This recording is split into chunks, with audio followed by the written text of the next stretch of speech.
সুপ্রিয় দর্শক, আমি খান মোহাম্মদ রুমেল স্বাগত জানাচ্ছি সম্পাদকীয়তে। ছোট ঘটনাও অনেক সময় বড় করে ফেলে কেউ কেউ, চেষ্টা করে সামাজিক স্থিতি নষ্টের। এসব নিয়ে আমাদের আজকের সম্পাদকীয় সুযোগ সন্ধানী। আর এ নিয়ে আলোচনার জন্য আমাদের সঙ্গে স্টুডিওতে উপস্থিত আছেন আহসানুল ইসলাম টিটু এমপি, সংসদ সদস্য টাঙ্গাইল ৬। আছেন সৈয়দ এমরান সালে প্রিন্স, সাংগঠনিক সম্পাদক বিএনপি। এছাড়া অনলাইনে আমাদের সঙ্গে যুক্ত আছেন শ্যামল দত্ত, সম্পাদক দৈনিক ভোরের কাগজ। দর্শক, আপনারা এই আলোচনায় সরাসরি অংশ নিতে পারবেন, এজন্য টেলিভিশনের পর্দায় নম্বরে ফোন করতে হবে। এছাড়া ফেসবুকের মাধ্যমে আপনাদের মন্তব্য পাঠাতে পারেন। আলোচনা শুরুর আগে দেখে নেব এখনকার প্রধান শিরোনামগুলো।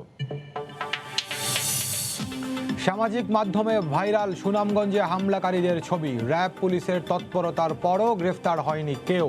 মাইকিং করে হামলা, অভিযোগ নোয়াগাঁওবাসীর, এখনো আতঙ্ক। ৩ মাসে করোনায় সর্বোচ্চ শনাক্ত ছাড়ালেও টনক নড়ছে না। বৃহস্পতিবারও ১৬ জনের মৃত্যু। লকডাউন আসছে কিনা জানেন না স্বাস্থ্যমন্ত্রীও। চলাফেরা সীমিত করার আহ্বান।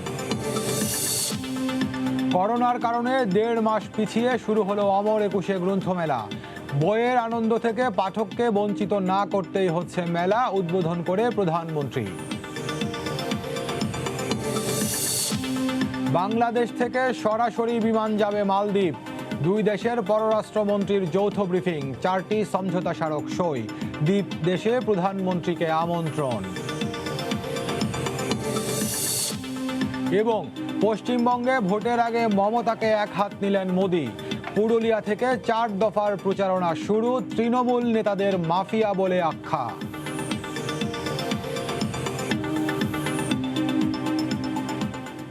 দর্শক, শিরোনাম দেখছিলেন, মূল আলোচনা যেতে চাই। বলছি আজকে আলোচনার শিরোনাম সুযোগ সন্ধানী। শুরুতে যেমন বলছিলাম যে কিছু সুযোগ সন্ধানী মানুষ থাকেন যারা যে কোনো ঘটনাকেই অন্যদিকে প্রভাবিত করার কিংবা সেই ঘটনাকে কেন্দ্র করে নিজেদের উদ্দেশ্যে ফায়দা হাসিল করার, এসব সহ রাজনীতির অন্যান্য সমসাময়িক বিষয় নিয়ে আজকে আমরা আলোচনা করব। শুরুতেই প্রিন্স ভাই, আপনার সঙ্গে যুক্ত হতে চাই। বলছি সুযোগ সন্ধানী।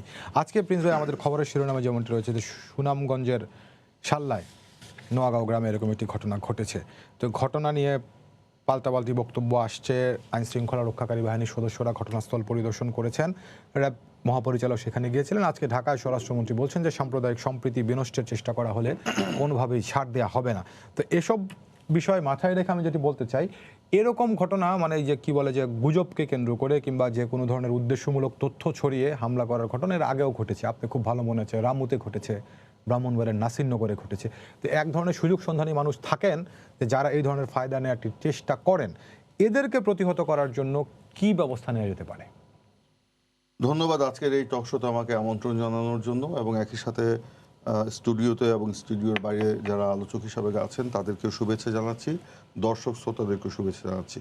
আমি প্রথমেই একটু শোক প্রকাশ করে আমার বক্তব্য শুরু করছি। আমাদের নেতা, বিএনপি স্ট্যান্ডিং কমিটির মেম্বার, মুক্তিযুদ্ধের অন্যতম সংগঠক, বিশিষ্ট পার্লামেন্টারিয়ান জনাব ব্যারিস্টার মওদুদ আহমেদ সাহেব ইন্তেকাল করেছেন। আজকে তার লাশ বাংলাদেশ এসছে, কালকে তার জানাজা এবং দাফন হবে। আমি তার আত্মার মাগফিরাত কামনা করছি এবং শোক সন্তপ্ত পরিবারবর্গের প্রতি গভীর সমবেদনা প্রকাশ করছি। তো আপনি শাল্লার ঘটনা বলেছেন।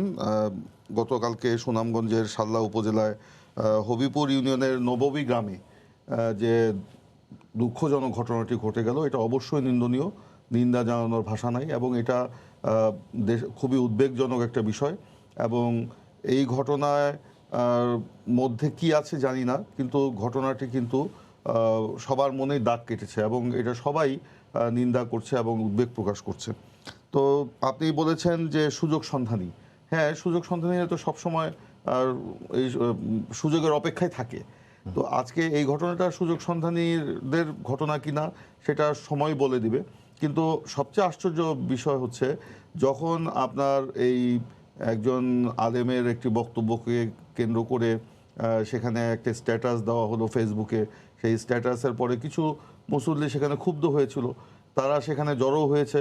পরবর্তীতে সেই গ্রামবাসী একত্রিত হয়ে সেই ব্যক্তিকে ধরে আপনার পুলিশে দিয়ে দিয়েছে।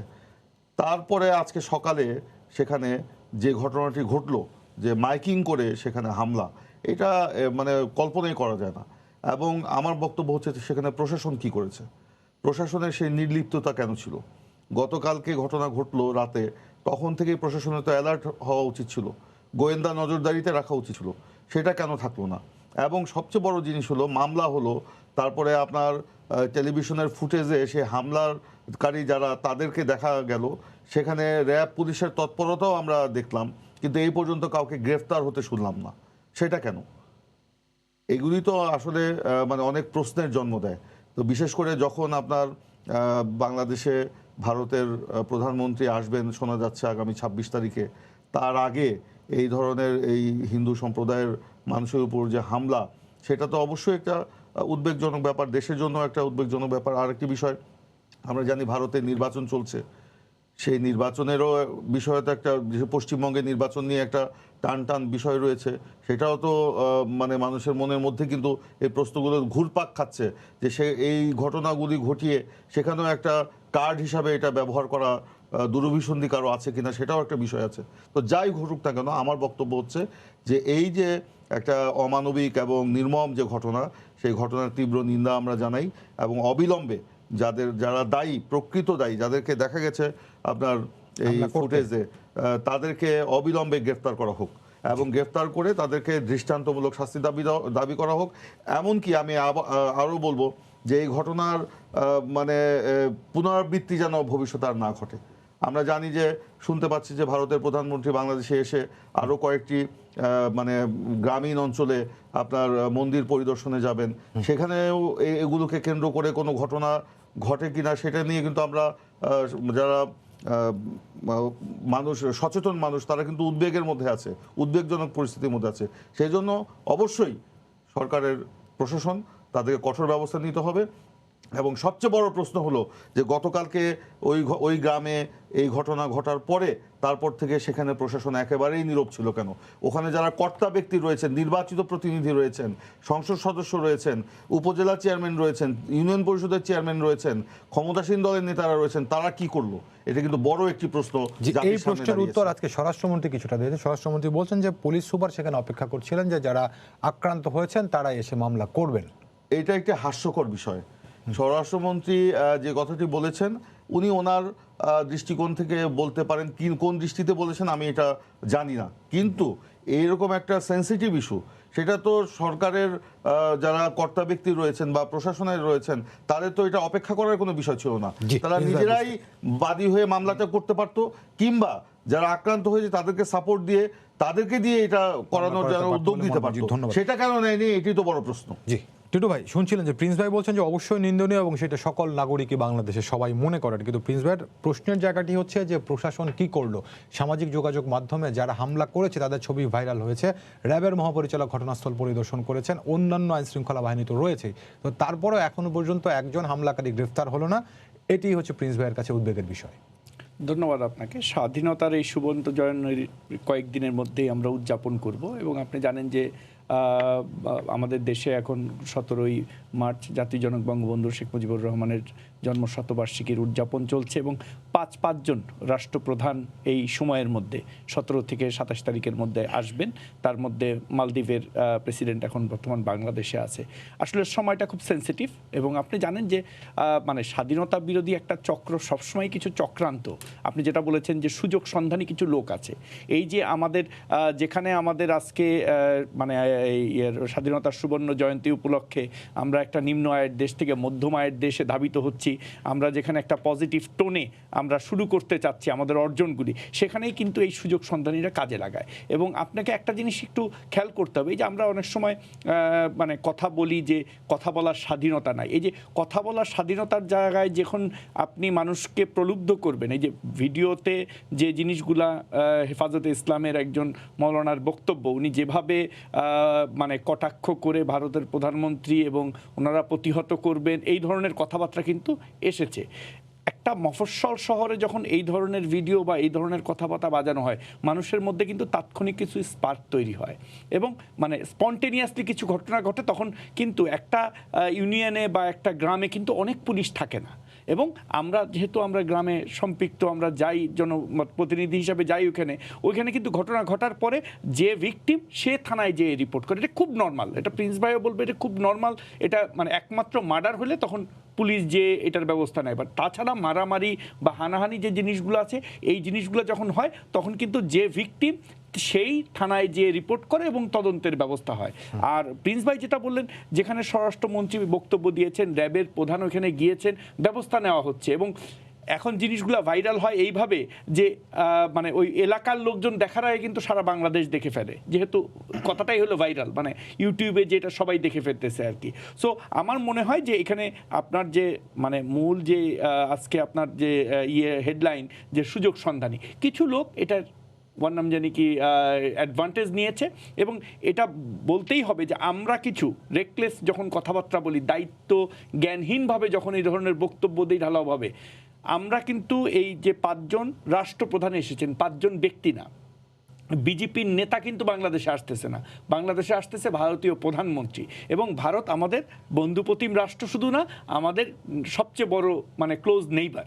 সো ওইভাবে আসতেছে। তারা যখন এই কথাগুলি বলে কিছু লোক অনুপ্রাণিত হয় বা এটা আশকারা পায় আর কি। তো আমি মনে করি যে যেহেতু ভিডিও ফুটেজ আছে এবং আমরা এটা তৎপর যে এই সময়টা আমরা চাই যে মানে খুব ভালোভাবে চলুক এই ব্যাপারে, যেহেতু স্বরাষ্ট্রমন্ত্রী, র্যাব সকলেই ব্যবস্থা নেওয়ার কথা বলেছে। আমিও মনে করি যেটা একটা অনাকাঙ্ক্ষিত ঘটনা, আমি মনে করতে চাই যে এটা একটা বিচ্ছিন্ন ঘটনা। এই ধরনের ঘটনা যেন পুনরাবৃত্তি না হয় এবং দৃষ্টান্তমূলক শাস্তি দিলে এই ধরনের ঘটনার আর পুনরাবৃত্তি হবে না। কিন্তু আমার একটা কথা শুধু এইখানে আইন শৃঙ্খলা বাহিনীর প্রতিও, যে অবশ্যই যারা ঘটনাটা ঘটাইছে তাদের ব্যবস্থা নেওয়া হবে, কিন্তু যারা এই ঘটনাগুলোর পিছনে কারিগর, যারা এদেরকে অনুপ্রেরণা দেয়, যারা এদেরকে করে, এই জায়গায়ও কিন্তু আমাদের দেখতে হবে, যাতে ভবিষ্যতে এই যে বিভিন্ন প্রিন্স ভাই যে আশঙ্কাগুলি করলেন যে বিভিন্ন জায়গায় যাবে, ওইখানে আবার কেউ মাইক দিয়ে যখন ঘোষণা দেওয়া হয়, তার মানে এর পিছনে কিছু কনস্পিরেসি, এর পিছনে কিছু লক্ষ্য উদ্দেশ্য, এবং পিছন থেকে কিছু যারা চায় যে দেশে একটা অস্থিতিশীল অবস্থার তৈরি হোক, এই জিনিসগুলা কিন্তু আমাদেরকে খেয়াল রাখতে হবে। এবং ওইভাবেই জানি আমাদের প্রশাসনিক ব্যবস্থাগুলি নেওয়া হয়, যাতে কোনো সুযোগ সন্ধানী কোনো মানে সুযোগ না নিতে পারে, এবং ভবিষ্যতে জানি এই ধরনের ঘটনার আর পুনরাবৃত্তি না হয়। জি, ধন্যবাদ আপনাকে। শ্যামলদা, আপনাকে স্বাগত জানাচ্ছি আলোচনায়। শুনছিলেন যে 2 জন নেতা, আওয়ামী লীগ এবং বিএনপি, তারা কথা বলছিলেন। শ্যামলদা, যে প্রসঙ্গটিতে শুরু করেছিলাম শাল্লার ঘটনা, তো 2 জন নেতার বিশ্লেষণ শুনে এই জায়গাটাতে আপনি কি আলোচনা করবেন? আমি শুনছিলাম ওনাদের নানা বিশেষণের ব্যবহার, যেমন ইমরান সাহেব প্রিন্স বলেছেন আশ্চর্যজনক ঘটনা, টিটো ভাই বলেছেন বিচ্ছিন্ন ঘটনা, এবং আপনার আজকের যে বিষয়বস্তু সুযোগ সন্ধানী, কিসের সুযোগ সন্ধানী? এটা তো বাংলাদেশের নিয়তি। পৃথিবীতে সবচেয়ে দুর্ভাগ্য হচ্ছে কোন একটি জনগোষ্ঠীতে সংখ্যালঘু হয়ে জন্মগ্রহণ করা। সেটা বাংলাদেশের ক্ষেত্রে যেমন প্রযোজ্য, পৃথিবীর সকল দেশের ক্ষেত্রে প্রযোজ্য। আপনার নিয়তি আপনাকে এই পরিস্থিতি দিবে, এটাই স্বাভাবিক। কার সুযোগ, কে সন্ধান করেছে এখানে? এই নিরীহ মানুষগুলো দেখেছেন, শাল্লার মানুষগুলো, ঘরবাড়িগুলো দেখেছেন, কি দরিদ্র তারা। আর আপনারা আশা করছেন তারা গিয়ে মামলা করবে থানায়। এই বাংলাদেশ বঙ্গবন্ধু চেয়েছিলেন, বঙ্গবন্ধুর জন্মদিনে সংখ্যালঘুর পরিবারের গৃহে আগুন লাগবে। বঙ্গবন্ধুকে এই বাংলাদেশ চেয়েছিলেন 50 বছর আগে। জাতি হিসেবে আমাদের লজ্জা হওয়া উচিত যে এই দেশে এই সময়ে এই ঘটনা ঘটছে। এখানে কোনো সুযোগ সন্ধানের বিষয় না, কোন রকমের এখানে আশ্চর্যজনক বিষয় না, কোন রকম বিচ্ছিন্ন ঘটনা না।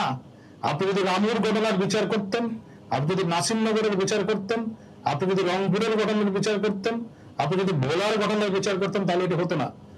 রামুর ঘটনার যিনি প্রধান আসামি তোফায়েল আহমদ, উপজেলা আওয়ামী লীগের সাধারণ সম্পাদক, তিনি জামিনে বেরিয়ে এসছেন। রসরাজ দাস নাসিরনগরের ঘটনার তিনি পালিয়ে বেড়াচ্ছেন এখনো পর্যন্ত। সুতরাং এগুলো বলে লাভ নেই। আজকে বাংলাদেশে যে বাংলাদেশ অসাম্প্রদায়িক গণতান্ত্রিক ধর্মনিরপেক্ষ বাংলাদেশ, যে বাংলাদেশ মুক্তিযুদ্ধের বাংলাদেশ, যে বাংলাদেশ বঙ্গবন্ধুর বাংলাদেশ, সেই বাংলাদেশ কি আমাদের সামনে আছে? আমরা কি জাতি হিসেবে এটা গ্রহণ করতে পারি? আওয়ামী লীগের একজন নেতা গিয়েছেন, র্যাবের ডিজি গিয়েছেন, তার কারণ আছে, এটি র্যাবের ডিজির নিজের এলাকা, তার নিজের বাড়ি ওখানে। র্যাবের ডিজি কি বাংলাদেশকে প্রতিনিধিত্ব করে? বাংলাদেশ আওয়ামী লীগের কোন নেতৃবৃন্দ গেছেন? দুর্ভাগ্যের বিষয় আমাদের আজকে। আপনি ঘটনাগুলো পরম্পরা দেখেন, আপনি দিনের পর দিন গত 1 সপ্তাহ যাবৎ বাবুনগরী এবং হেফাজতের নেতৃবৃন্দ হুমকি দিয়ে যাচ্ছে যে মোদীকে বাংলাদেশে আসতে দেওয়া হবে না। সরকার কি করেছে, কি পদক্ষেপ নিয়েছে? চট্টগ্রামে বাংলাদেশ আওয়ামী লীগের এমপির উপস্থিতিতে একটি সভায় প্রকাশ্যে বলা হয়েছে মোদীকে বাংলাদেশে নামতে দেওয়া হবে না। কে করেছে সুযোগ সন্ধান? আওয়ামী লীগের এমপি তো উপস্থিত ছিল সেই মিটিং এ। সুতরাং সরকার যদি এগুলো করা পদক্ষেপ না নেয়, আজকে একজন কে ফেসবুকে স্ট্যাটাস দিলে তাকে দায়ী করে মামলা করেন, তাকে জেলে নিয়ে যান। নিরীহ 88টি বাড়ি কেন আগুন জ্বলবে? কেন হিন্দুদের মন্দিরে ভাঙচুর হবে? দুর্ভাগ্যের বিষয়, স্বাধীনতার 50 বছর পর আমাদের এগুলো নিয়ে কথা বলতে হচ্ছে। এই দেশে পানি দূষিত হয়ে গেলে প্রতিবাদ করার লোক আছে, এই দেশে গাছ কেটে ফেললে কাঁদার লোক আছে, কিন্তু আজকে দেখেন এই সংখ্যালঘুর বাড়িতে যখন আগুন লাগে তার পাশে দাঁড়ানোর জন্য কেউ নাই। এই দেশটা আমরা এরকম ভাবে নিয়ে গেছি এই জায়গায়। আমরা সেই মুক্তিযুদ্ধের চেতনার জায়গা থেকে কত দূরে সরে আসছি সেটা আমাদের নিজেদের আত্মবিশ্লেষণ মনে হয় খুবই জরুরি। দুর্ভাগ্যের বিষয়, এটি আমাদের এখন নিয়তি হয়ে গেছে। আপনি দেখেন এখনো পর্যন্ত রামুর ঘটনার কোনো বিচার হয়নি, কোনো চার্জশিট দাখিল হয়নি। 2012 সালের ঘটনা, এখন হচ্ছে কি সাল এটা? তারপর আপনি দেখেন আপনার নাসিরনগরের ঘটনার এখনো পর্যন্ত সে দায়ীদেরকে এখনো চিহ্নিত করাই সম্ভব হয়নি। পুলিশ বলছে তারা খুঁজে বেড়াচ্ছেন, আর আপনি বলছেন এখানে সোশ্যাল মিডিয়া দেখে দেখে খুঁজে বের করবেন। একটু আগে আপনার এখানে স্ক্রল যাচ্ছিল, পুলিশ অজ্ঞাতনামা 1500 লোককে আসামি মামলা করেছে। এই ধরনের মামলার ভবিষ্যৎ কি হয় রুমেল, আপনারা জানা আছে, আমারও জানা আছে গণমাধ্যমের কর্মী হিসেবে। এই মামলা দিয়ে কোনোদিন কোনো কিছু বিচার হয়েছে এই ধরনের মামলা দিয়ে? এবং স্বরাষ্ট্রমন্ত্রী বলছেন তিনি আশা করছেন যে ভিকটিমরা মামলা করবেন। ভিকটিমরা কারা? যে নিরীহ গ্রামবাসী, তার পক্ষে মামলা করা সম্ভব? তাদের পক্ষে মামলা চালানো সম্ভব? তাদের পক্ষে মামলা করা উচিত? এই কথা বলা তো আমি মনে করি রিয়েলিস্টির সাথে কোনো সম্পর্ক নেই। এটা বাংলাদেশের বাস্তবতা সম্পর্কে যারা কোনো ধারণা নেই তারা এই কথা বলতে পারেন যে এই নিরীহ ভিকটিম গুলো গ্রামবাসী গুলো মামলা করবে। তাদের বাড়িঘর দেখেছেন কি পরিমাণ দরিদ্র তারা। সুতরাং এটি নিয়তি হিসেবে মেনে নিতে হবে বাংলাদেশের। এখন আমরা যে জায়গায় বাংলাদেশকে নিয়ে গেছি, বঙ্গবন্ধুর বাংলাদেশকে, জাতির পিতার বাংলাদেশকে আমরা যে জায়গায় নিয়ে গেছি, সেটা আমাদের মেনে নিতে হবে।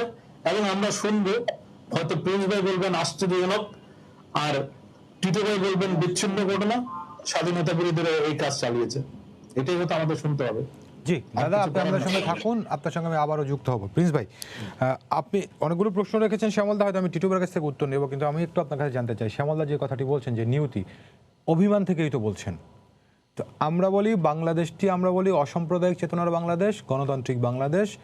আপনারা না হলে আওয়ামী লীগ, আপনারা ঘুরে ফিরে আপনারা ক্ষমতায় থাকবেন, জনগণ আপনাদেরকে ভোটের মাধ্যমেই ক্ষমতায় নিবে, এবং তারাই হচ্ছে আপনাদের উপর আস্থা রাখে, দল মত ধর্ম শ্রেণী বর্ণ নির্বিশেষে। তো কেন একজন মানুষের মনে হবে যে আজকে আমার এটাই নিয়তি? এটি কি আমাদের ব্যর্থতা কিনা? আচ্ছা, আমি বলছি, প্রথমে আমাকে শ্যামলদা আমাকে কোট করে বলেছেন, আমি বলেছি আশ্চর্যজনক ঘটনা। আমি আসলে ঘটনার কি বলেছি, অমানবিক, নির্মম এবং উদ্বেগজনক।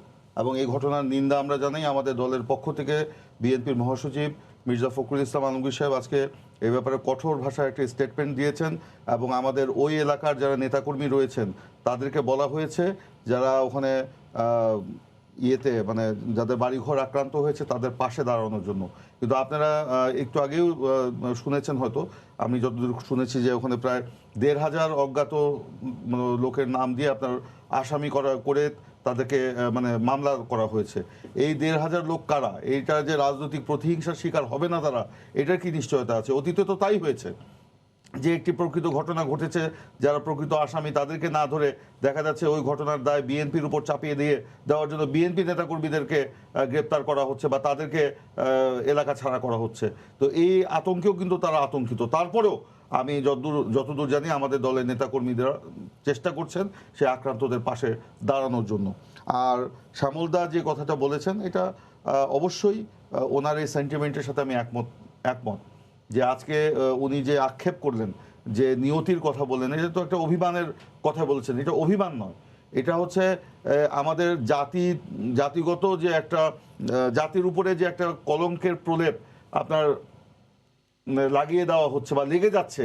এই ঘটনায় আমরা কেউ কিন্তু মানে মাথা ঠিক রাখতে পারছি না। আসলে কি হচ্ছে ঘটনা? বাংলাদেশ অসাম্প্রদায়িক দেশ।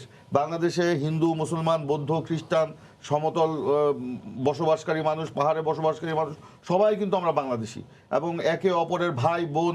একসাথেই তো আমরা দেশ কাঁধে কাঁধ মিলিয়ে মুক্তিযুদ্ধ করে দেশ স্বাধীন করেছি, এবং একসাথেই দেশ গঠনের জন্য বা দেশের অধিকার প্রতিষ্ঠার জন্য আমরা কাজ করে যাচ্ছি। তো এখন কেন এইরকম ঘটনাগুলি ঘটবে সেটা কিন্তু দেখার বিষয় আছে।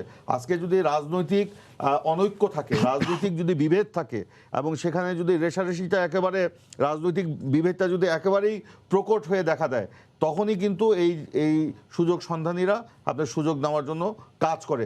আজকে জাতি যদি ঐক্যবদ্ধ থাকতো, সকল দল মত মিলে যদি আমরা এই ব্যাপারে রুখে দাঁড়াতে পারতাম, তাহলে কিন্তু, বা একমত হয়ে আমরা কাজ করতে পারতাম, তাহলে কিন্তু সুযোগ সন্ধানীরা আপনার এই জায়গায় আসতে পারতো না। আপনি বলেছেন কোনো সময় বিএনপি, কোনো সময় আওয়ামী লীগ ক্ষমতায় থাকবে, বা তারাই ঘুরে ফিরে ক্ষমতায় আসে বা দেশে একটা প্রভাব বিস্তার করে, সবই ঠিক আছে, কিন্তু আজকে মানুষের সেই গণতান্ত্রিক অধিকার কি আছে? একসাথে কাজ করার কি সুযোগ আছে? আপনার এই যে করোনা গেল, করোনার সময় আমরা দল মত নির্বিশেষে একসাথে কাজ করতে চেয়েছিলাম, সরকারের প্রতি আহ্বান জানিয়েছিলাম, সরকারকে আমাদের কথায় কর্ণপাত করেছে? এর আগে যখন আপনার জঙ্গি হামলা হলো, বিএনপির পক্ষ থেকে আমরা সরকারের কাছে আমরা সংলাপের আহ্বান জানিয়েছিলাম, সকল রাজনৈতিক দলকে একত্রে নিয়ে বসে কর্মপন্থা নিরূপণ করে আমরা এই জঙ্গিবাদের বিরুদ্ধে কাজ করার আমরা উদ্যোগ নেওয়ার আহ্বান জানিয়েছিলাম। সেই আহ্বানে কি সরকার সাড়া দিয়েছে, কিংবা সরকার কি আমাদেরকে সে কাজ করার সুযোগ দিয়েছে? আজকে দেখেন এই সুবর্ণ জয়ন্তী, মহান স্বাধীনতার সুবর্ণ জয়ন্তী সবার জন্য একটা আনন্দের বিষয়। আজকে সবাই কিন্তু যার যার অবস্থান থেকে সুবর্ণ জয়ন্তী পালন করছে, কিন্তু হঠাৎ করে গত পরশুদিন আপনার সরকারের পক্ষ থেকে পুলিশকে দিয়ে একটি বিবৃতি দিয়ে দেওয়া হলো যে আগামী 26শে মার্চ পর্যন্ত সেখানে কোনো সভা সমাবেশ করা যাবে না। তাহলে কি এই স্বাধীনতার সুবর্ণ জয়ন্তী শুধুমাত্র ক্ষমতাসীন দল আওয়ামী লীগ বিদেশি অতিথিদের নিয়েই পালন করবে? বিএনপি, কমিউনিস্ট পার্টি, গণফোরাম, নাগরিক ঐক্য, কিংবা বাম ঐক্য জোট, কিংবা 20 দলীয় জোট, কিংবা জাতীয় ঐক্যফ্রন্ট, তাদের কি পালন করার কোনো সুযোগ নাই? তো বিভেদ তো এখানেই শুরু করিয়ে দেওয়া হলো। আমাদেরকে ঘরের মধ্যে বন্দি রেখে বলছে তোমরা ঘরের মধ্যে বসে থাকো, আমরা পালন করব। তো আজকে আপনাদের দলের মহাসচিবের একটা প্রেস কনফারেন্স ছিল গুলশান কার্যালয়ে, সেটি স্থগিত করেছেন আপনারা, সেটির কারণ কি? আমার জানা নেই, সেটা আমার জানা নেই কোন প্রেস কনফারেন্স ছিল।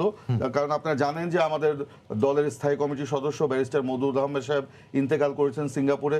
আজকে আমাদের সারা দেশব্যাপী একদিনের শোক ঘোষণা করা হয়েছে, আমরা শোক পালন করেছি। আজকে তার লাশ এসছে, সেই লাশ এখন তার বাসায় অবস্থান করছে, সেখানে শোক বই খোলা হয়েছে, হাজার হাজার মানুষ সেখানে শেষবারের মতো মওদুদ আহমেদকে দেখার জন্য যাচ্ছে। আগামীকালকে সকালে 9টায় শহীদ মিনারে নেওয়া হবে, 10টায় সুপ্রিম কোর্টে নেওয়া হবে, 11টায় বিএনপি অফিসে নেওয়া হবে জানাজার জন্য, তারপরে তার লাশ নিয়ে যাওয়া হবে তার গ্রামের বাড়িতে। এবং এটাও বলে রাখি যে এই মওদুদ আহমেদের দাফন জানাজার জন্য সংসদ ভবনের দক্ষিণ প্লাজায় তা অনুমতি চাওয়া হয়েছিল, কারণ এটা একটা রেওয়াজ, সংসদ সদস্যের মৃত্যু হলে তার লাশ সেখানে নিয়ে শ্রদ্ধা জ্ঞাপন করা, সংসদের পক্ষ থেকে, সরকারের পক্ষ থেকে, রাষ্ট্রের পক্ষ থেকে, রাজনৈতিক দলগুলোর পক্ষ থেকে, সেটা একটা রেওয়াজে পরিণত হয়েছে।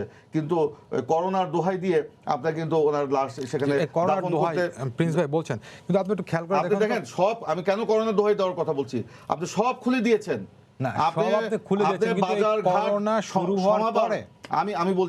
আমি বলছি শেষ করি সমাবেশ করতে দিচ্ছেন, সরকারি দল করছে, বিরোধী দল করছে, আপনার আলোচনা সভা করছে, সরকার আপনার সুবর্ণ জয়ন্তী পালন করছে, দেশি বিদেশি অতিথি আসছে, গ্যাদারিং হচ্ছে, সবই ঠিক আছে। কিন্তু ওই সংসদ ভবনে যদি আপনার লাশ নিয়ে আপনার জানাজা পড়া যেত, সেখানে তো আরো বেশি করে আপনার সামাজিক দূরত্ব মেনটেন করে আপনার সেটা করা সম্ভব ছিল, কারণ সংসদ ভবন হচ্ছে একটি নিয়ন্ত্রিত এলাকা, সেখানে সরকার প্রশাসনের করোনার শুরু হওয়ার পরে করোনায় আক্রান্ত হয়ে কিংবা করোনা ছাড়াও যত সংসদ সদস্যের মৃত্যু হয়েছে, কারণ জানা যায় কিন্তু দক্ষিণ প্লাজায় হয়। হ্যাঁ, এইটাই আমি বলছি, করোনা যখন কঠোর অবস্থা ছিল, গত মার্চ থেকে ধরেন আপনার অক্টোবর পর্যন্ত কথাই যদি ধরি, সেটা বাদ দেন, সেখানে তো আপনার দেশে এখন সম্ভব ছিল বলে আপনি মনে করছেন? পরে তো সব খুলে দিয়েছেন, স্কুল কলেজ ছাড়া তো সব খুলে দিয়েছেন, আমি বুঝতে পারছি। তো সেখানে আপনার করতে অসুবিধা কোথায়? ছোট ভাই শ্যামলদা অনেকগুলো প্রশ্ন তুলেছেন যে আজকে আমরা যখন কথা বলছি বঙ্গবন্ধুর জন্মদিন গেল গতকালকে, এবং গতকালকের ঘটনাটি ঘটেছে, বঙ্গবন্ধু এরকম বাংলাদেশের স্বপ্ন দেখেছেন কিনা সেই জায়গার পাশাপাশি আরেকটি প্রশ্ন তুলেছেন যে শ্যামলদা 1000-এর বেশি আসামিকে যখন অজ্ঞাত করে মামলা করা হয়, তো সেই মামলার ভবিষ্যৎ কি দাঁড়ায়?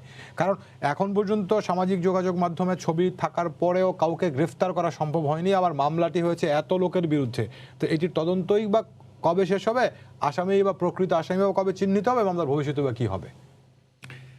শ্যামলদা অবশ্যই একটু আবেগী হয়ে কথাগুলো বলেছেন, এবং আমি মনে করি যে আমরা কেউই যারা এই ধর্মনিরপেক্ষ বাংলাদেশের স্বপ্ন নিয়ে জাতির জনক বঙ্গবন্ধুর ডাকে সাড়া দিয়ে দেশ স্বাধীন করেছে, কেউই চাই নাই। কিন্তু এটা ভুলে গেলে হবে না যে ৭৫ পরবর্তীতে এই যে ধর্মনিরপেক্ষতার জায়গাটা যে কম্প্রোমাইজ করে আমাদের যে মূল জায়গা থেকে, সেখান থেকে কিন্তু এই জিনিসটাকে কম্প্রোমাইজ করা হয়েছে এবং মানে জিয়াউর রহমানের সময়ই কিন্তু রাষ্ট্রীয়ভাবে এই জিনিসগুলোর পরিবর্তন করা হয়েছে। সো এই যে ধারাবাহিকতাগুলো আসছে, মানে 1971 সালে কিন্তু একটা মীমাংসিত ব্যাপার ছিল যে বাংলাদেশ হবে ধর্মনিরপেক্ষ একটি জাতিরাষ্ট্র যেখানে সকল ধর্মের অধিকার সমান থাকবে। কিন্তু সেই জায়গা থেকে কিন্তু আমরা সরে এসেছি। জাতীয় ঐক্যের কথা প্রিন্স ভাই বললেন, তো আমরা তো মূল জায়গাগুলিতে আমরা কম্প্রোমাইজ করছি এবং সেই জন্যই তো 15ই আগস্ট 21শে আগস্ট না হলে আমাদের এক টেবিলে বসে কাজ করার কিন্তু অনেক সুযোগ ছিল। কিন্তু আপনি যখন ফান্ডামেন্টাল জিনিসগুলো আপনি হাত দিবেন, পরিবর্তন করবেন, যুদ্ধ অপরাধীদের দিয়ে আপনারা মানে ঐক্য করবেন, ইসলামিক দলগুলাকে আবার পারমিশন দিয়ে ইতে আনবেন, রাজাকারদের ফ্ল্যাগ দিবেন, তো এই জিনিসগুলা কিন্তু তখন মানে দ্বিধাবিভক্ত হয়ে যায়। আর আমি শ্যামলদার যেটা কথা বলছি, অবশ্যই আমরা এটা মানে একমত যে আমরা এই বাংলাদেশ কেউ চাই না। এবং আমি বিচ্ছিন্ন ঘটনা এটা এই জন্য বলেছি যে এটা একটা জায়গায় এটা হয়েছে, এটা সারা বাংলাদেশে ধারাবাহিকভাবে যে 100 জায়গায় হয়ে, হ্যাঁ বিচ্ছিন্ন কিছু ঘটনা বিভিন্ন জায়গায় হয়েছে এবং আমি অবশ্যই মনে করি আমার জায়গায় হলে আমি সবার আগে ওখানে যেতাম এবং প্রত্যেকটা জনপ্রতিনিধির দায়িত্ব এখানে যাওয়া। সঙ্গে একমত যে একটি জায়গায় ঘটেছে, কিন্তু শ্যামলদার প্রশ্নটি তুলেছেন যে রামুতে ঘটেছে, নাসিরনগরে ঘটেছে, আপনার রংপুরে সাঁওতালদের বাড়ি ঘরে আগুন দেওয়ার ঘটনা ঘটেছে, ভোলাতে ঘটেছে। একটি ঘটনার বিচার শেষ হয়নি এবং সঙ্গে আরেকটি কথা আমি মনে করে দিতে চাই, যেহেতু শ্যামলদা বলতে ভুলে গিয়েছিলেন, এই বছর খানেক আগে বা আরো বেশি সময় আগে পূজার দিনে পরীক্ষা পড়েছিল, সেটির জন্য আমাদের বাংলাদেশের শিক্ষার্থীদেরকে আন্দোলন করে সেই পরীক্ষার তারিখটি পরিবর্তন করাতে হয়েছিল। না অবশ্যই আমি একটা বিষয়, আমি শ্যামলদার কোনো বিষয়ে কিন্তু দ্বিমত প্রকাশ করছি না। আমি মনে করি যে ওইখানে অনেক যুক্তি আছে, তবে একটা জিনিস আপনাকে মনে রাখতে হবে যে কোন সময় প্রেক্ষাপটটা কি। আজকে আমাদের দেশের সাথে সাথে পশ্চিমবঙ্গে কিন্তু একটা নির্বাচন চলছে এবং সেই নির্বাচনে মানে religion is playing a big card. BJP তার হিন্দুত্ববাদী নিয়ে কাজ করছেন, তৃণমূল একভাবে কাজ করছেন, আবার লেফটরা মুসলমান এই যে মানে পীরজাদা ইয়েকে নিয়ে কি বলার নাম আব্বাসকে নিয়ে একটা প্ল্যাটফর্ম তৈরি করেছেন, তারা সেকুলার পশ্চিম বাংলা চায়। সো এখানে কিন্তু অনেকগুলি রাজনীতিক কার্ড আছে। সো আপনি এই জিনিসগুলোকে আইসোলেটেড ভেবে যে আমি বাংলাদেশের এই জায়গায় সব সেফ সিকিউর করে ফেলবে, এটা কিন্তু হয় না। এবং সেই সাথে কিন্তু এটাও আপনাকে মেনে নিতে হবে যে আমরা কিন্তু এই যে কথার স্বাধীনতার উপলক্ষে মানে মিডিয়ায় আমি আগেও বলেছি হেফাজত কিন্তু এটা মানে শক্তভাবেই কথাগুলি বলছে, মানুষকে কিন্তু মানে কি বলবো উদ্দীপনিত করার চেষ্টা করছে, একটা ডিস্টেবিলাইজ করার একটা সুযোগ চলছে, যে জন্য আপনি প্রোগ্রামের নামই রেখেছেন সুযোগ সন্ধানী। তো সুযোগ কিছু লোক দিচ্ছে। হ্যাঁ আমরা দৃঢ়ভাবে বিশ্বাস করি যে যারা প্রশাসনে আছে তাদেরকে আরও তৎপর হইতে হবে এবং আগামী দিনগুলোতে অন্ততপক্ষে আগামী 7-8-10 দিন কেউ যেন কোনো রকম সুযোগ না নিতে পারে। আইন শৃঙ্খলা বাহিনীকে আরো মানে কঠোর হতে হবে এবং সেই সাথে এই ছোটগুলো বিচ্ছিন্ন ঘটনাগুলিকে যখন নেট কানেক্টেড করা হয়, এই বিচ্ছিন্ন ঘটনাগুলিকে প্রত্যেকটা ঘটনাগুলি গুরুত্বপূর্ণ। বিচ্ছিন্ন মানে আমি বলি নাই যেটা গুরুত্ব কম, বিচ্ছিন্ন মানে বলি নাই যেটা একটা খুব এনকারেজেবল ঘটনা, এটাকে আমরা নিন্দা জানাই। এরকম বাংলাদেশের স্বাধীন বাংলার এই সুবর্ণ জয়ন্তীতে এটা আমরা কখনো দেখতে চাই না। কিন্তু ঘটনাগুলি আমি আবারও বলবো, যেহেতু এটা বিভিন্ন জায়গায় ছোট ছোট ঘটনাগুলি হয়, এটা বিচ্ছিন্ন ঘটনাই আমি হিসাবে দেখব। এবং আমি মনে করি যে জনপ্রতিনিধি শুধু বর্তমান এমপি না, সাবেক এমপি বিএনপির প্রতিনিধি তো এখানে যাওয়া উচিত ছিল এবং সবারই কিন্তু যাওয়া উচিত ছিল যে আসলে ঘটনাটা কি। যেহেতু আমার এলাকায় না, আমার থেকে দূরবর্তী, আমি হয়তো সম্পূর্ণ ঘটনাটা ওইভাবে জানি। ধন্যবাদ আপনাকে। দর্শকের ফোনে আসছি। দর্শক আপনার নাম বলে প্রশ্ন করুন। আসসালামু আলাইকুম। ওয়ালাইকুম আসসালাম। আমার প্রশ্ন পাবলিকের এমপির কাছে আর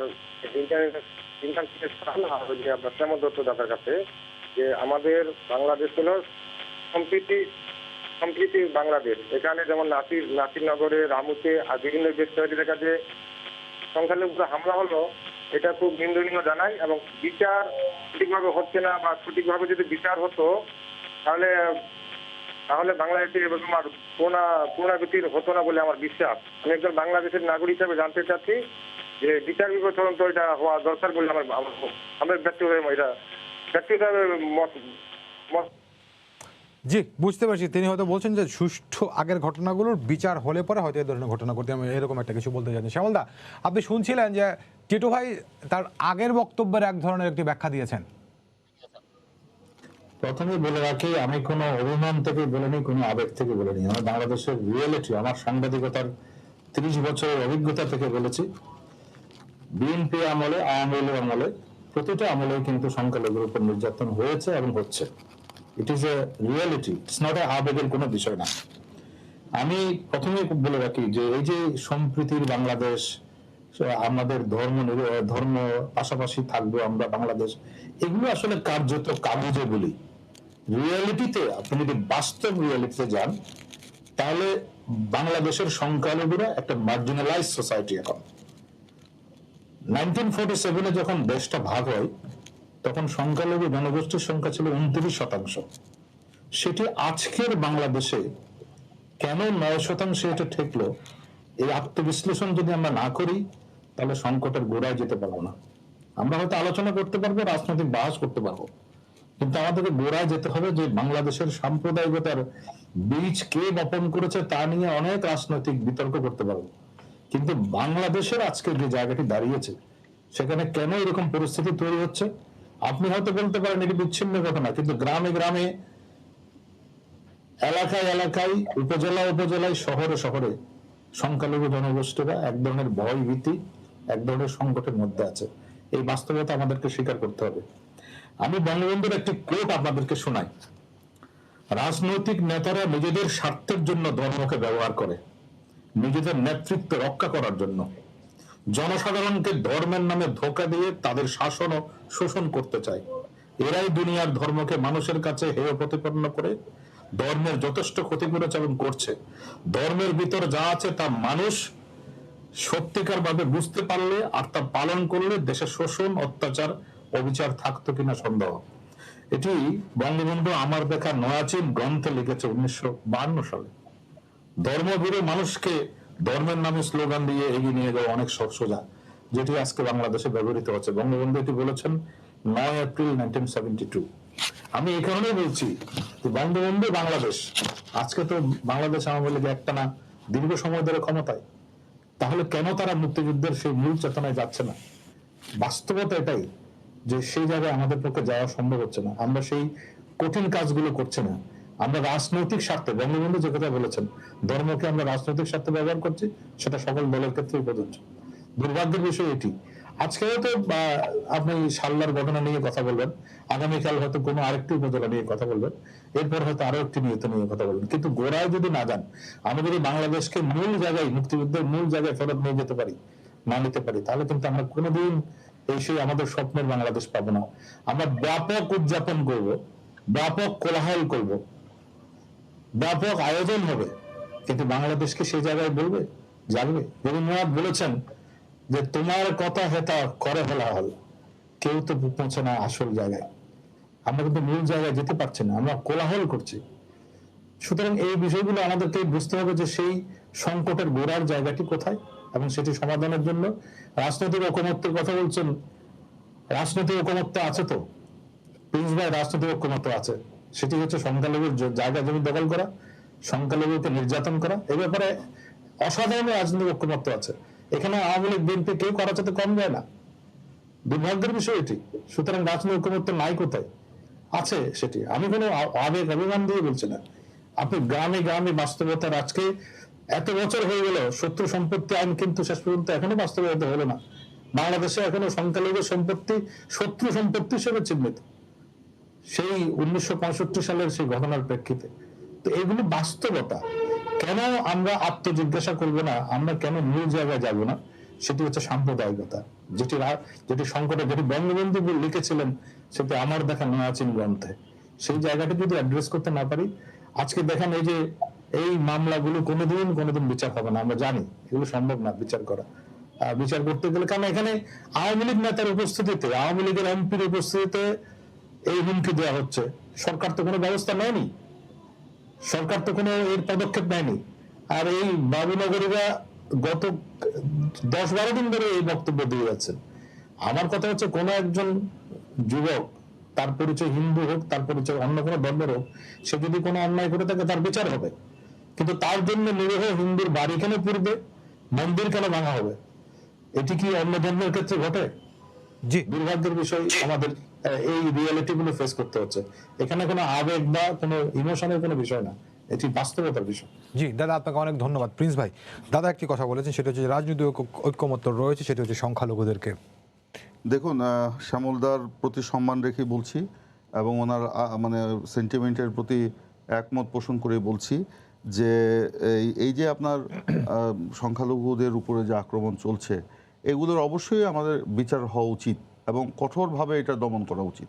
কিন্তু উনি যেটা বললেন যে এই সংখ্যালঘুদের জায়গা জমি দখল বা তাদের উপর হামলার ব্যাপারে রাজনৈতিক ঐক্যমত আওয়ামী লীগ বিএনপি, এটা কিন্তু সঠিক নয়।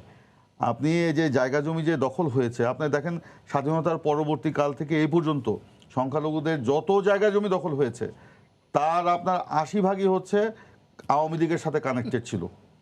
এই আমলেও গত 15 বছর আওয়ামী লীগ ক্ষমতায়, এই 15 বছরে আওয়ামী লীগ যে শ্মশানের জায়গা, মন্দিরের জায়গা, কি বলতে চাচ্ছে শুনে আমি আসছি।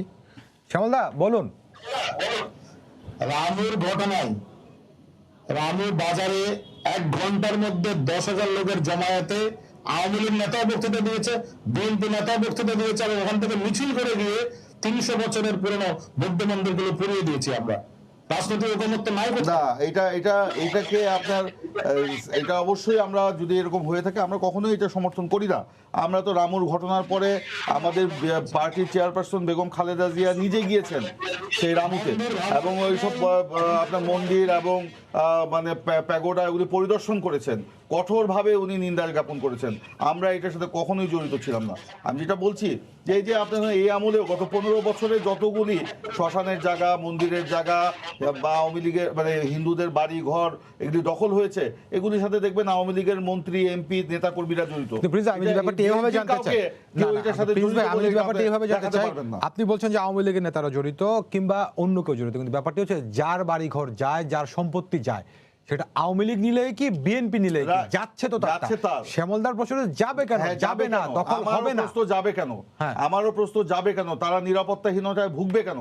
এই যে টিটু ভাই বললেন যে বিএনপি 75 পরবর্তীকালের সময় পর থেকে এই হয়েছে সেই হয়েছে, আমি ওনাকে বিনয়ের সাথে জিজ্ঞাসা করতে চাই, 96 সাল থেকে 2001 পর্যন্ত আপনারা ক্ষমতায় ছিলেন, 2008 থেকে এই পর্যন্ত টানা যেভাবেই হোক, জনগণের ভোট চুরি করেই হোক বা দিনের ভোট রাতে নিয়ে হোক, আপনারা ক্ষমতায় আছেন, আপনারা কেন এগুলোর প্রোটেকশন দিতে পারলেন না? বিএনপি খারাপ, বিএনপি এগুলো করেছে তর্কের খাতিরে, আমি এটা ধরেই নিলাম, আপনারা কেন পারলেন না?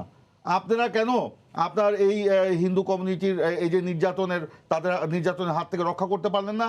কেন তাদের বাড়িঘর দখল করছেন? কেন তাদের সম্পত্তি দখল করছেন? কেন তাদের ব্যবসা বাণিজ্য দখল করছেন? কেন তারা আজকে নিরাপত্তাহীনতায়? এই প্রশ্নের উত্তর কি উনি দিতে পারবেন? আরেকটা প্রশ্ন, এই প্রশ্নের উত্তর আপনি বিএনপি থেকে যদি আওয়ামী লীগকে করেন হয়তো আওয়ামী লীগ দিতে পারবে না, আওয়ামী লীগ থেকে যদি বিএনপি করে বিএনপি দিতে পারবে। আমি শেষ করি। কিন্তু মাঝখান দিয়ে হচ্ছে তারা তো ভুক্তভোগী হচ্ছে। অবশ্যই, আমি তো বলছি এই রাষ্ট্র, এটাকে যদি এই রাষ্ট্র তো তার চরিত্র হারিয়েছে। এই রাষ্ট্রের গণতান্ত্রিক চরিত্র আজকে নাই, এই রাষ্ট্রের মানবিক চরিত্র আজকে নাই। এই অগণতান্ত্রিক ভাবে মানে এক পেশে মানে এক নায়কতন্ত্র এবং কর্তৃত্ববাদী শাসন চালাতে গিয়ে আজকে সব তছনছ করে দেওয়া হয়েছে। এই জন্য এই যে মানবিক যে চরিত্র ছিল, সেই মানবিক চরিত্র তো আজকে এই রাষ্ট্রের নাই। আজকে মানুষ গুম হয়ে যাচ্ছে, হত্যার শিকার হচ্ছে। আপনার লেখার কারণে, কার্টুন আঁকার কারণে ডিজিটাল সিকিউরিটি অ্যাক্টে লেখক কার্টুনিস্টদেরকে গ্রেপ্তার করা হচ্ছে, তাদেরকে জেলখানায় হত্যা করা হচ্ছে, তারপর আমাদের বিভিন্ন রকমের অপকর্ম হচ্ছে। এই যে এটি হচ্ছে প্রিন্স ভাই, আবার আপনাদের ক্ষমতা থাকবে শাহরিয়ার কবিরকে মুনতাসির রহমানকে জেলে যেতে হয়, এরকম পাল্টাপাল্টির মধ্যে কি থাকবো আমরা? কথা বলেন জি। আচ্ছা, আমার একটা কথা বলেন, তর্কের ঘাতে আমি ওইগুলো ঘটনা ঘটেছে, এগুলির সাথে আমি এগুলি অবশ্যই নিন্দনীয় এবং ওইগুলো ঘটনার সাথে বিএনপি জড়িত কিনা সেটাও ব্যাপার আছে। কিন্তু আমি সব বাদ দিলাম, 2008 সালের নির্বাচনের আগে আওয়ামী লীগ যে গাল ভরা অনেক বুলি উচ্চারণ করেছিল, জনগণের কাছে যে ওয়াদা করেছিল, সেই ওয়াদাগুলো আজকে কোথায় গেল? সেই ওয়াদাগুলো আজকে কোথায় টিটু ভাই? না দেখেন, আমি আবারও বলবো, মানে যে জিনিসটা সেটা হলো যে আমি আমার জায়গা থেকে আমি দায়িত্ব নিয়ে বলতে পারি যে কিছু দখলবাজ সব জায়গায় থাকে, কিন্তু ওই দখলবাজরা কিন্তু ওই মানে সবসময় ধর্ম দেখে কিন্তু দখলবাজি করে না। কিন্তু সমস্যাটা হলো সেই দখলবাজটা যদি কোনো সংখ্যালঘুর হয়ে যায় তখন এটা ব্র্যান্ডটা চেঞ্জ হয়ে যায়। সো আমরা সকল দখলবাজকে একইভাবেই নির্মূল করতে চাই। আমি দায়িত্ব নিয়ে আমি বলতে পারি আমার এলাকায় যে আমার ওইখানে প্রচুর আমার সংখ্যালঘুর সংখ্যা অনেক বেশি। আমার এখানে প্রায় 250 থেকে 300 এক এক উপজেলায় আমার পূজা অনুষ্ঠান হয়, কালী পূজার সময়, বিভিন্ন অনুষ্ঠানের সময়। সো আমাদের ওইখানে কিন্তু এই ইয়েটা নাই, মানে ধর্মীয় যে সম্প্রীতির জায়গাটা কিন্তু আমাদের ওখানে আছে। এবং আমার এলাকায় আমি দায়িত্ব নিয়ে বলতে পারি, আমার ওখানে কেউ কিন্তু ফিল করে না যে সে হিন্দু বলে সে সেফ না। হ্যাঁ, কিছু জায়গায় কিছু ঘটনা, আমি আবার বলবো যে ওই বিচ্ছিন্ন কিছু জায়গা আছে যেখানে হয়তো এই জিনিসগুলি হয়, কিন্তু সারা বাংলাদেশের অন্তত পক্ষে মানে সরকার, বাংলাদেশ আওয়ামী লীগের সময় ইয়ের সকল ধর্ম জাতির মানুষ কিন্তু সেফ। এমনও হয়েছে যে আমরা রমজানের সময় আমার পূজাও হয়েছে, আমার ইয়ের ইফতারও হয়েছে, ও বাধা কিন্তু হয় নাই। তারাবির নামাজও হয়েছে, পূজাও পালন হয়েছে। এখানে আমি আপনাকে একটু বলে শেষ করি, সেটা হলো শাহরিয়ার এলাকার আওয়ামী লীগ নেতাকে একিউজ করবে কিনা, এই জন্য আরেকটি বিষয় বলছে যে বাধা কিন্তু হয় নাই। তার মানে বাধা হয় নাই সেটা আমাদের তৃপ্তির ব্যাপার, বাধা হবে না সেটা না স্বাভাবিক। না, শুনেন, আমি ওই যে বললাম যে আমার তো রাষ্ট্রীয় চরিত্রের একটা গুণগত পরিবর্তন আমরা করে ফেলছি। যে জিনিসটা মীমাংসিত ছিল, শ্যামলদা কেন কথাটা বললো না আমি বুঝলাম না। একটা মীমাংসিত বিষয় 71-এ আমরা মীমাংসিত করেছি যে এই রাষ্ট্রটি হবে হলো ধর্মনিরপেক্ষ। সেইখান থেকে আমরা ধর্মনিরপেক্ষতা বাদ দিয়েছি, সেইখান থেকে আমরা সাম্প্রদায়িকতা রাষ্ট্রীয় ধর্ম করেছি। রাতারাতি তো আর সরকারের এটা চেঞ্জ করা যাবে না। 72 সংবিধানে আমরা কেন ফিরতে পারলাম না? 72 সংবিধানে সব আপনারা বলেছেন, ফিরিয়ে নিয়ে আসলেন, ওই জিনিসটা কেন আপনারা করলেন না? এটা জবাব কি দিবেন? আমি একটু টিটু ভাইয়ের প্রশ্নের জবাব দিতে চাই। জি শ্যামলদা বলুন। বাংলাদেশের সুপ্রিম কোর্ট সংবিধানের ৫ম সংশোধনী, যেটির মাধ্যমে সংবিধানের মৌল চরিত্র পরিবর্তন করা হয়েছিল, ধর্মনিরপেক্ষতাকে বাদ দেওয়া হয়েছিল, সমাজতন্ত্রকে বাদ দেওয়া হয়েছিল, সামরিক শাসনকে বৈধতা জারি করা হয়েছিল, বাংলাদেশের সুপ্রিম কোর্টের আপিল বিভাগ সেই ৫ম সংশোধনী বাতিল করেছে। সুতরাং সংবিধান আগের জায়গায় ফেরত যাওয়া উচিত ছিল। অন্যের দিকে আঙুল তুললে হবে না। শুধু টিটু ভাই, আমরা কি সেই জায়গায় যেতে পেরেছি? কেন আপনারা কম্প্রোমাইজ করতে হচ্ছে আজকে ধর্মশক্তির সঙ্গে? সেটি তো প্রকাশ্য এবং সবাই জানে। যাই হোক, সুতরাং এই প্রশ্নের জবাব দিলাম। আমি এই কথাটি কেন বললাম না, এই কারণেই সংবিধান তার আগের জায়গায় ফেরত যাওয়ার জন্য আইনগত বৈধতা পেয়েছে। দুর্ভাগ্যজনকভাবে সেই জায়গায় আমরা যেতে পারছি না।